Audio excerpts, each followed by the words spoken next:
EndSars had leaders. They had leaders. The government, the problem with EndSars was that government didn't want EndSars to be led by somebody they cannot control. Come on, bro. Come on, bro. Come on. Why are you talking like this, bro? I then personally invited most of them. I reached out to Faz through his father. So when I was doing Abuja, Faz was doing with Runtown. You made the first video. You made it. I watched the video. You sounded like somebody that cared. This country can rise at any time, with or without much mobilization. Now, I expected you to do a better video, and then you're sounding so salty and bitter, like you were not expecting my reply. What do you mean by a very dark man? Now, they were accused of overthrow the government. Today, 6 of the accused being convicted and sentenced to death by hanging. Hello, everybody. Welcome back to Plan B TV News Gist and Blog. We talk about this particular guy on how he's trying to pressure VDM to call for a revolution. VDM replied to him eloquently that he didn't want Saga, he didn't want to call him out or start dragging him. Now this guy is back again because somebody commented on his platforms, Oga, leave VDM alone. VDM is already doing enough. Please, can you just let VDM be? And this guy decided to say this, and I want you guys to watch. I have let him be. I have let him be. As long as you know that none of those your 4 children will live to adulthood, bandits in Nigeria will make sure of it. And VDM will help raise money for you and your children. And of course, he'll take his cut for fundraising, but all is well. When he said this, VDM have to respond. This time around, VDM felt like, I think you have personal issue with me. You make your first video, I felt like, okay, the way you were sounding, you sound very calm, and all of that. But the way you are not going seems to be like there is something behind it I don't really understand. I want you guys to listen to what VDM said. Come on, bro. Come on, bro. Come on. Why are you talking like this, bro? You made the first video. You made it. I watched the video. You sounded like somebody that cared. Okay, yes, very dark man seems to have the influence. He has the people on ground. You believe that, okay, if someone like very dark man should push for a revolution. And I responded to you based on my own observation, my own study about Nigerians and how they move. Now, I expected you to do a better video, and then you're sounding so salty and bitter, like you were not expecting my reply. What do you mean by a very dark man, we collect his cut off fundraising? What are you trying to say? Which narrative are you trying to push? Which agenda are you trying to start? Come on, man. Why not they do like this? I don't watch your videos before you. They sound like person where we say really know what they do. But this one, what you want to do now, bro? So it's distasteful. To be very honest, it's really distasteful. And the way you're talking to the woman is not fair. What do you mean by very dark man will take his cut off fundraising? I don't even do fundraising, for crying out loud. In short, I discourage people from doing crowdfunding for kidnapping release. Come on, why not you do like this? So far, so good for this internet. I've successfully been able to take, more even use the recent one, more no talk about past one. When they do 650 million naira case, they don't bring 200 million. They don't bring collateral and all that. So the money is 70% guaranteed that they'll get the money. 1 naira no collect inside. A penny I didn't take from it. The guy, they parabolate my office. You don't come, don't use style, won't ask. Don't tell people, say you won't do something. I say I know once. So if I say an injustice and I have the platform, I will speak against it. That's why I'm the online police, Different money other people recover, both online, offline. Both the one who go call for bag, they go pay 1 naira. There's nobody on this internet that will come out and say, very dark man did this thing for me and I paid him this money. It's not possible. I don't need material thing for anything. I keep saying it. That's why I'm still here. They all predicted that very dark man is going to go down. Very dark man will do this. Bro, I've been at the top of this game for 3 years and counting now. Or let's say 2 years and counting. Or more even say 1 year. It's not easy to do like this. Consistent. You know why? Because there's integrity, bro. Someone not tag me join all these small things. Now let's come back to the youth where cause this argument. Let's come back to my points rather. Revolution. Bro, I don't see leaders of tomorrow in these people because these people don't sleep for tomorrow. Do you understand? These people don't think like tomorrow. There's no leaders of tomorrow. They don't think like tomorrow. They live for now. They live for the moment. That's how the youth of Nigeria live. I say the perfect example to tell you how the mindset of the youth. You don't see when they catch politicians sometimes. You would hear the youth, they talk, say, if na me, I go buy Bitcoin with the money, I go do this, I go do that. Let's talk about the Yahoo boys. So we say they don't collect like $1 million, $500,000. Some of them go broke because they don't think like tomorrow. You go open big hotel. Waiting hotel. Can hotel pull out the people around that place out of poverty? None of them is thinking of production. None of them is thinking of upgrading or uplifting the country. The politicians are not doing it. Now, a lot of Yahoo boys say, do you think if EFCC can arrest you as a Yahoo boy? But they say, let's say you stole $500,000, which is equivalent to like, let's say, 600 or 700 million naira, or let's say 800 million naira. You can't do one kind big rice mill production company or industry. Maybe they produce at least 3 million bags of rice every 3 months. 3 million bags of rice every 3 million bags of rice every 3 months. And you employ about 8,000 or 6,000 persons. Do you think if EFCC knows in a fraud money you take to that place, do you think they'll close it down? They won't close it down. They feel commodity for the business, may you know the benefits. But they are not going to shut down that company because they need that company to return or to refund from the person you stole from.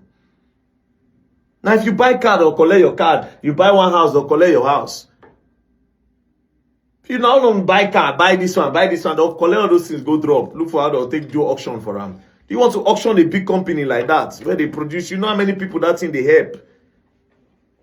That's the mindset I'm talking about. They don't think about tomorrow. Lao, enjoyment.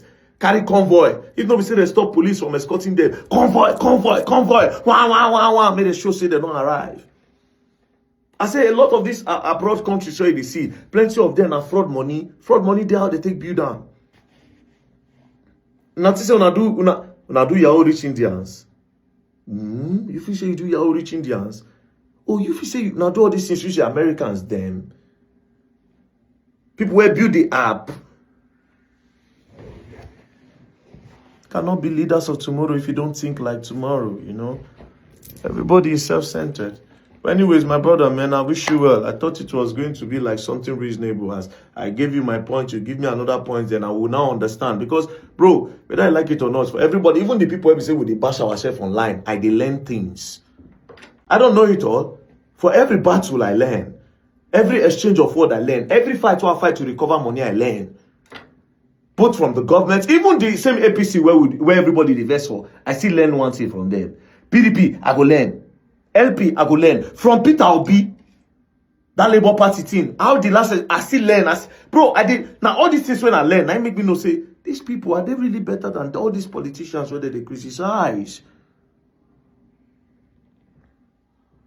I did learn from APC, say, APC, they don't really see, okay, money is everything. And Stockholm Syndrome, and these people are doors, you know? So give them rice. I don't learn, say, rice, we actually hold a lot of Nigerians down. During the time of PDP, na chop I chop. PDP na chop I chop. From inside the money where we chop, just make sure say the money full everywhere. Their mind no go day, say they actually steal from them. The Ziani and Co. The money was flowing everywhere. The Labour Party will not rush. The time where we say we're not supposed to hold on our ground. As you know, work for Obi, then we're gonna strengthen the base of the party. Instead of it to strengthen the structure of the party, we're gonna scatter the party. I learned a lesson from them. That if you don't work the first time, strengthen your foundation. If you work again, try. All of them scatter around. Bro, there's a lot to learn from everything. Anyways, peace and love, don't play. If you play, you don't learn, you will learn the hard way. Don't play. Now, when I talk about that first video, I listened to a lot of you and I read your comments and I thank most of Nigerians or their comments, though not all. Some people really understand the purpose of that video and some others who don't just understand, all those cultists, they were just commenting anyhow. They were insulting VDM. Oh, VDM should call for a revolution. Is VDM being presided alone in Nigeria? That's just the question I want to know. This VDM, not only want they suffer or they bear the cross of Nigeria, why must you wait for VDM to call everybody to go out there on the streets to protest? Showore have been calling for revolution. If truly, for example, most of you that were commenting, VDM is just a biased person, VDM don't want Nigeria to work, VDM is making money from all this chaos that is going on in Nigeria, that's why they don't want to call for revolution. If truly you need revolution in Nigeria, Showore have been calling for revolution 24/7. Every day in an interview, whenever you appear in court, anywhere is calling for revolution. Why haven't you occupied streets? Why must you now wait for VDM? Now, before I talk more about this revolution of 18, I want you guys to watch this particular video from Honest Bunch with Showore. We'll be right back. EndSars had leaders. They had leaders. The government, the problem with EndSars was that government didn't want EndSars to be led by somebody they cannot control. It's the reason why they went and brought Naira Marley. Yes, Naira Marley was the first person, the PRO, this Umba, who was PRO police, he had the first Instagram live with Naira Marley. They wanted to choose Naira Marley as the leader because so many people accidentally thought that because Naira Marley was wearing his pants without belt, he's a revolutionary. So, but when didn't that work? People said, no, that's not our leader. They went and brought Davido. Yes, brought Davido to Abuja to meet with the IG. You guys remember that? I know the video where he was saying, don't. Yes, and when he got there, before he got upstairs, they were telling him that, we want to investigate you for murder of one of your aides. For real? And by the time he got upstairs, he said, no, I didn't come to Abuja to protest. I met Davido. We were in EndSars together. I was attending every EndSars. When he saw me, he went the other way. He said, no, Showore is going to hijack EndSars. How can I hijack an EndSars that I was one who started in Abuja? In fact, I keep saying it, and no one of them have ever disputed. I was the one who first tweeted about EndSars and invited everybody. I then personally invited most of them. I reached out to Faz through his father. So when I was doing Abuja, Faz was doing with Runtown in Lagos, where the first were in Abuja in front of the police headquarters. We're confronting the police. They were also doing at Zone 2 here. I was the one who called Macaroni. Yeah. I got all their numbers. At that time, don't forget, even Tiwa Savage was involved. She walked, yeah. So, and what's this music producer, the popular one, Don Jazzy? But the DSS had called them to a meeting and warned them when Tiwa Savage was tweeting that we are tired. You remember? They intimidated them. They called them to a meeting, intimidated them, so they pulled back. So what I'm trying to tell you is that the spirit is still there, and that's what I want to tell them, that you should not take for granted. This country can rise at any time, with or without much mobilization, because people have... Some people don't know the consequences of calling a revolution. If your aim is achieved, bravo! It's just like coup d'etat. Coup d'etat in any country, like military taking over now, is what they call coup d'etat.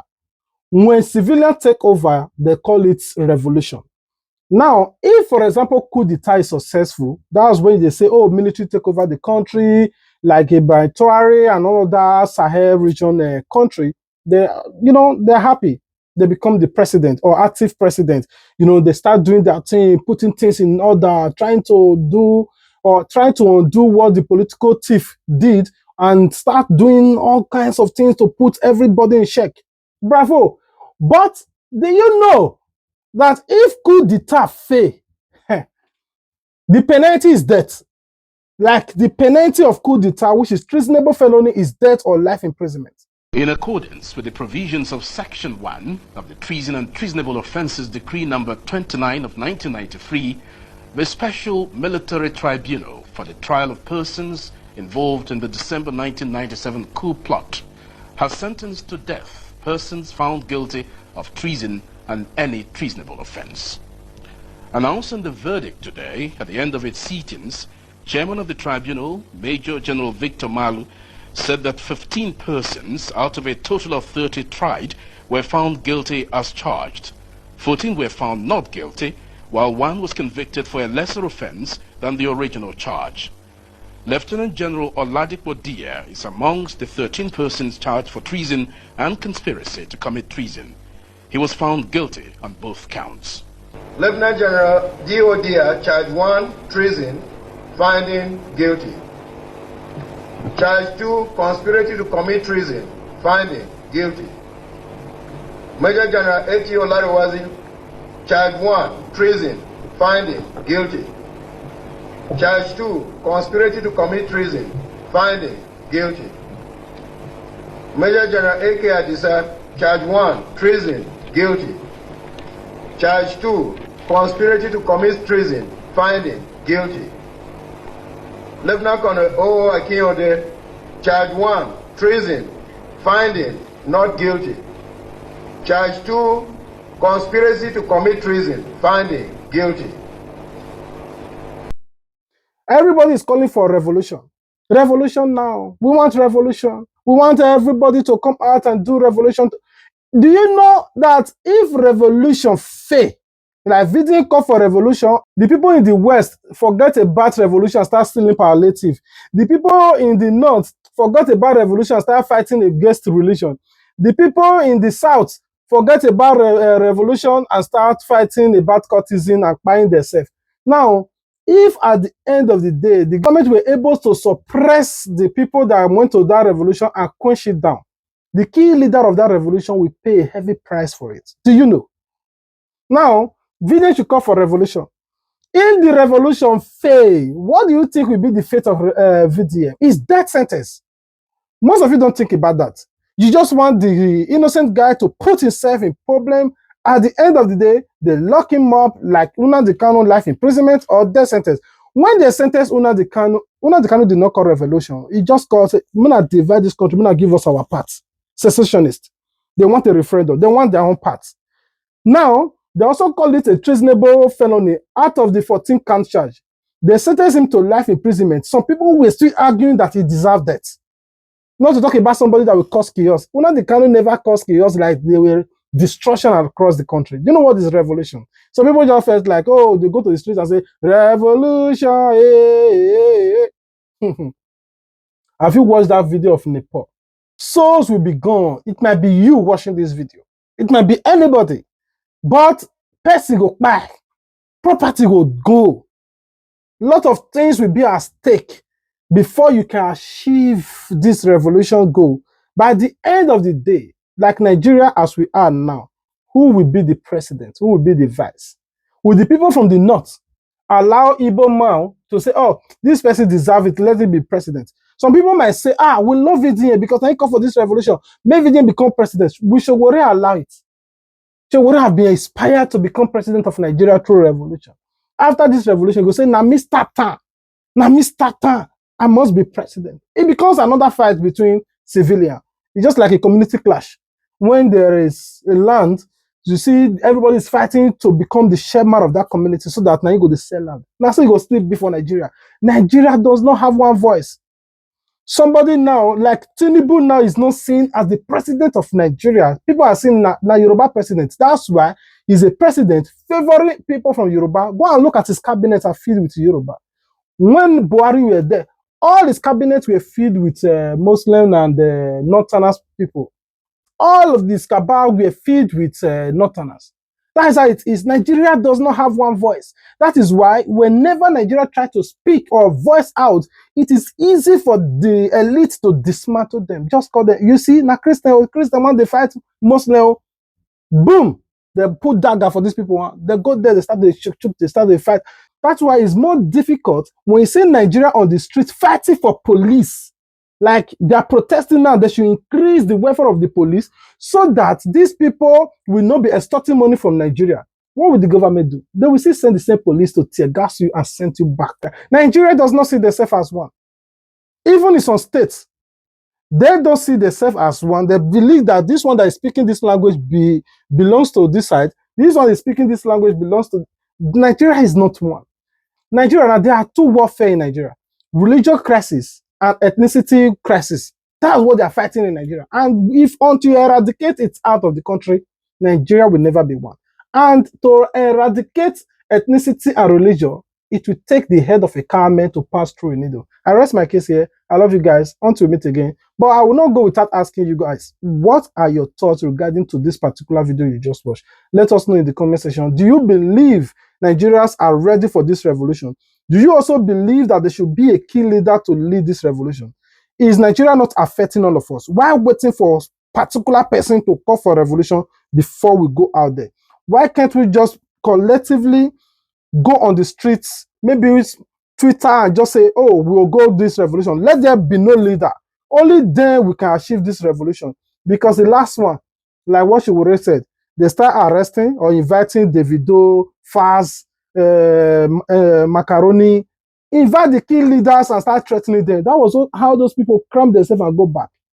And you think somebody can just come out and say, revolution, let's go and fight? What are your thoughts? What are your better ideas? What do you think would be a better solution to all of this? Why is Nigeria calling for revolution in the first place? It's for better government. What do we think we should do differently? All of us have given up on votes because we believe that vote does not count. And that is where we're also getting it wrong. Why can't we also come out with this in this mindset of who is saying we want revolution? Let everybody come out massively and vote. That will be the first move of electoral revolution. Then we can decide to say this person will vote for, you not do well. Then we start attack. Wait, peace out. Now, they were accused of plotting to kidnap the president and overthrow the government.